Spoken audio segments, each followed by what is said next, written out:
Alright folks, today we are working on a 2008 E350 4Matic. This is the W211 chassis Mercedes Benz, and what we're doing is replacing the camshaft position sensor as well as the camshaft magnet sensors. And I apologize, there is a proper name for those, or at least the magnet sensor. I think it goes by a different name. And here's what those look like. The one on the left there, that's the camshaft position sensor, and the one on the right is actually the magnet. Now we are getting the P0022 error message on this car with the check engine light, and that's pretty typical on these vehicles.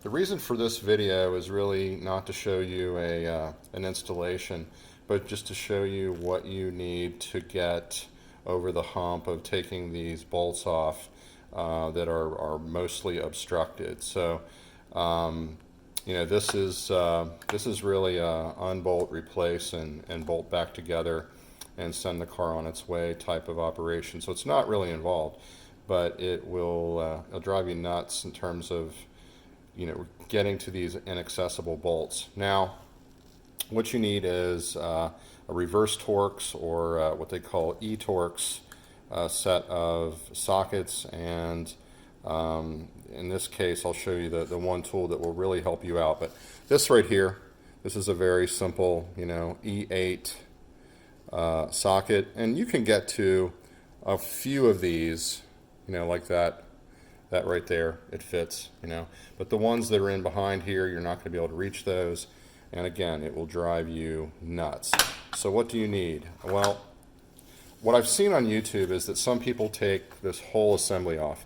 They take this oil filter housing off, or they take off this heat exchanger or what have you, and it's really unnecessary.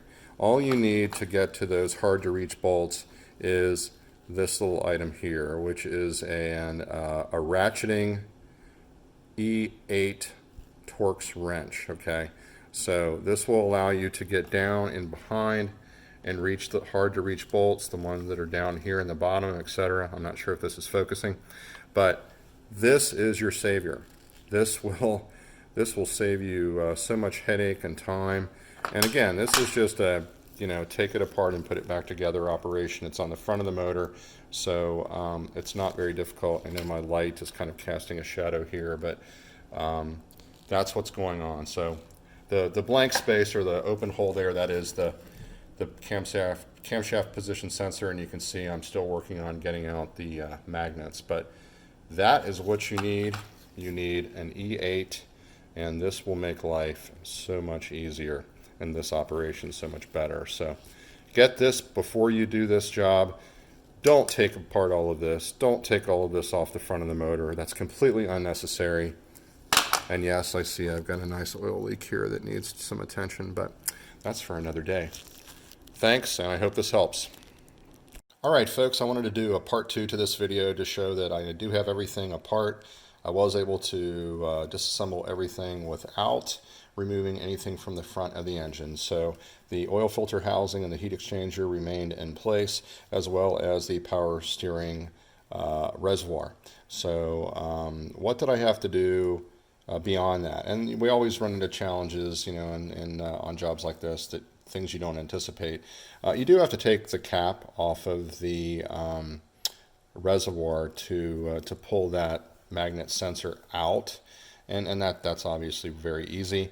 But up here on the left side, this other magnet sensor, that bolt that goes on that corner there, it's slightly obstructed by this heat exchanger housing, and I simply took a Dremel tool and I ground the edge off of that. There's a lot of material there, I should say, and you can take what you need off of that, and that gives you the room to get in that space with the E8 Torx wrench, which I was praising earlier. That is your savior, by the way.